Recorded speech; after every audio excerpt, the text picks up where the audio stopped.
نبی دعوت اللہ کی راہ یہ کوئی نفلی کام نہیں ہے،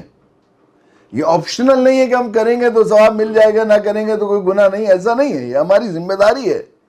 اور جمہور فقہا کے اتفاق ہے کہ اس امت پر سب سے پہلے عائد کیے جانے والا فریضہ دعوت۔ نماز معراج میں فرض ہوئی، اس سے پہلے کیا کرتے تھے صحابہ؟ یہی کام کرتے تھے سب، دعوت۔ حضرت مفتی سعید صاحب نور اللہ مرقدہ ہمارے یہاں امیر المومنین فی الحدیث کہلاتے تھے، وہ یہاں کے قائد تھے، مقتدیٰ سرخیل تھے کاروان علماء کے۔ وہ یہ فرمایا کرتے تھے کہ یہ جو آیا ہے کہ بنی الاسلام علی خمس، اسلام کی بنیاد 5 چیزوں پر ہے۔ اللہ کے نبی صلی اللہ علیہ وسلم نے ایک خیمے سے تجویز دی ہے، 5 ارکان ہیں، ان میں پہلا رکن جو ہے یہ شہادت لا الہ الا اللہ محمد رسول اللہ، یہ ایمان نہیں ہے۔ ایمان کو تو حدیث جبرائیل میں دوسری جگہ ذکر کیا گیا ہے، یہ ہے غیر ایمان والوں میں ایمان کی دعوت۔ شہادت کہتے ہیں گواہی دی جاتی ہے منکرین کے سامنے، حضرت فرماتے تھے گواہی دی جاتی ہے منکرین کے سامنے، ماننے والوں کے سامنے گواہی کی ضرورت پیش نہیں آتی۔ اور حضرت اکثر مثال دیتے تھے اور یہ حدیث جبریل پڑھاتے تھے، طلباء کو 3 دن تک یہ بات سمجھانے اور واضح کرنے کی کوشش فرمائی، کئی مرتبہ دروس میں دارالحدیث دیوبند میں، دارالعلوم کے دارالحدیث میں،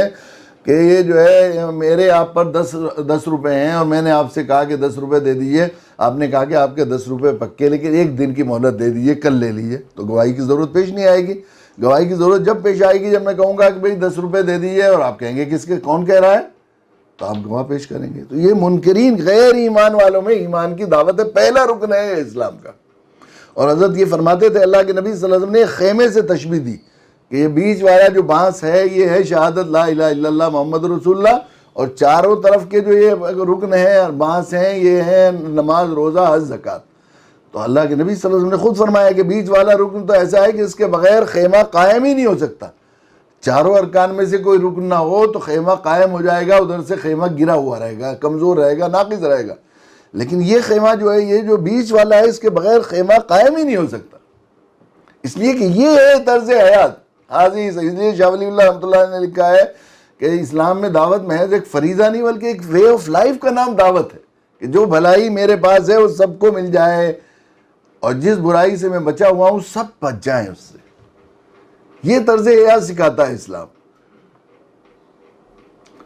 اس کے بغیر ہم لوگ وہاں یوم یعض الظالم علی یدیہ یقول یا لیتنی اتخذت مع الرسول سبیلا، ہر آدمی کو وہاں سے پھر یہ کہے گا ربنا اخرنا الی اجل قریب نجب، جب صاف دیکھ لے گا کہ بغیر دعوت کی راہ اختیار کیے بغیر ہمیں اللہ کے یہاں قبولیت مقبولیت کا کوئی جو ہے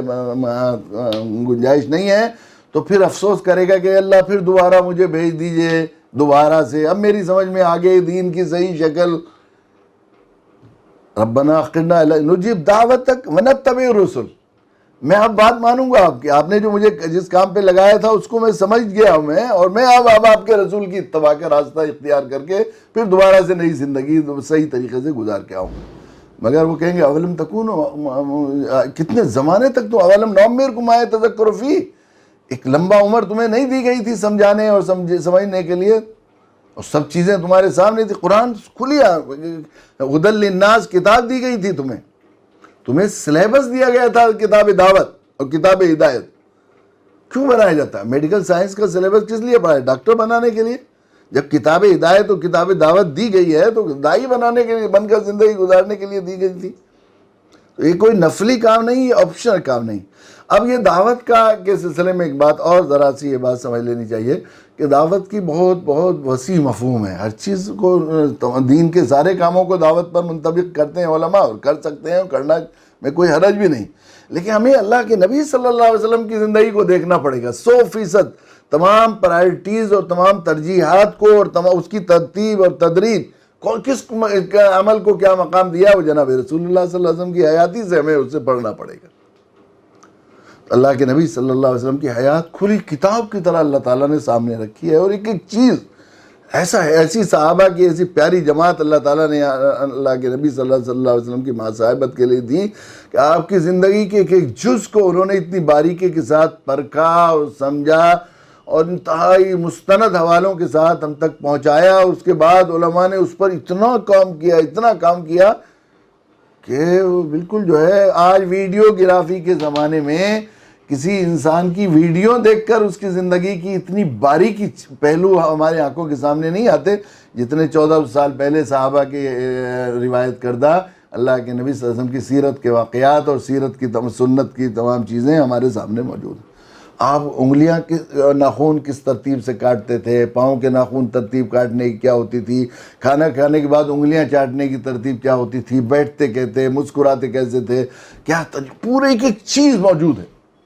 اور پھر اس پر اتنا کام ہوا ہے، صاف آزاد کے ساتھ ہمارے ساتھ موجود ہے۔ اللہ کے نبی صلی اللہ علیہ وسلم کی سیرت پاک کو ہمیں پڑھنا پڑے گا۔ اس سلسلے میں یہ جب دیکھتے ہیں ہم اللہ کے نبی صلی اللہ علیہ وسلم کی حیات کو،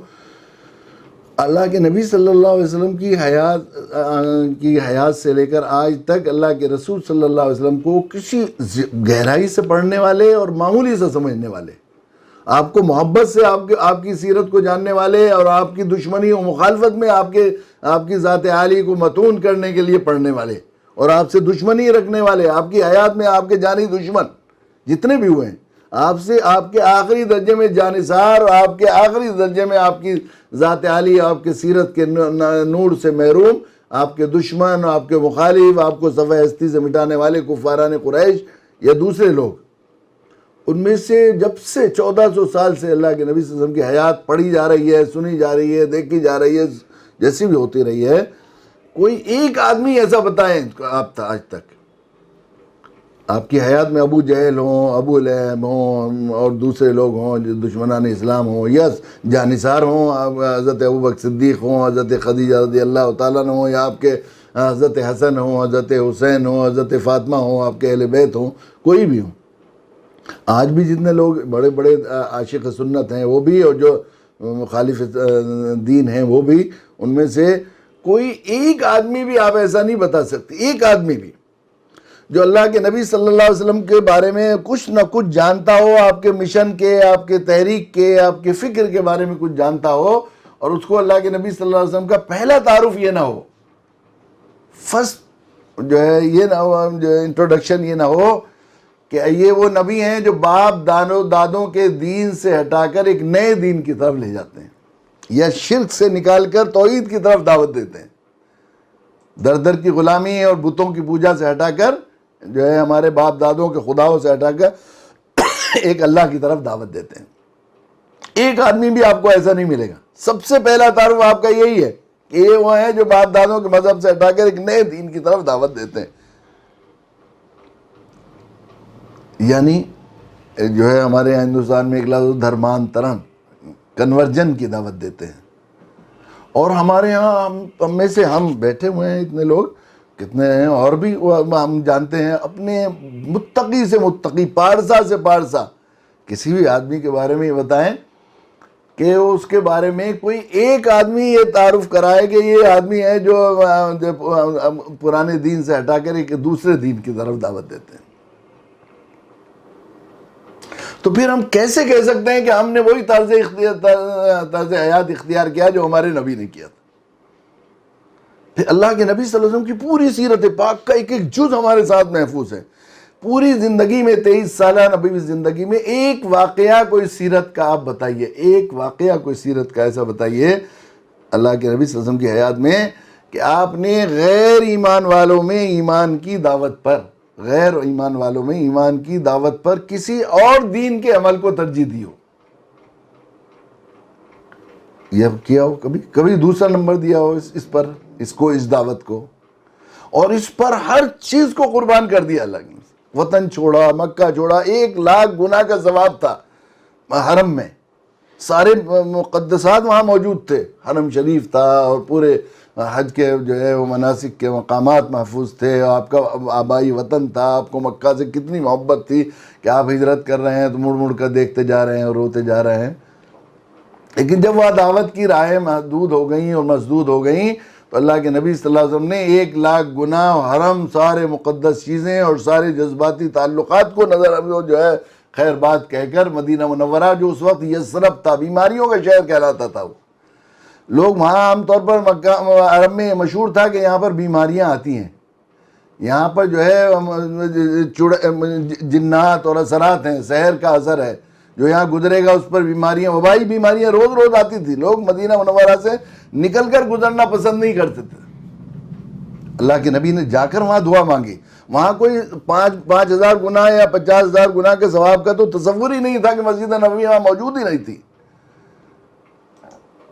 بعد میں اللہ کے نبی نے دعا مانگی, اللہ میں آپ کے دین کے لیے اور آپ کے بندوں کی ہدایت کے لیے سب کچھ چھوڑ کر یہاں آیا ہوں, تو جو نعمتیں آپ نے مجھے مکہ میں دی تھی وہ اللہ مجھے یہاں دگنی عطا فرما دی. اللہ نے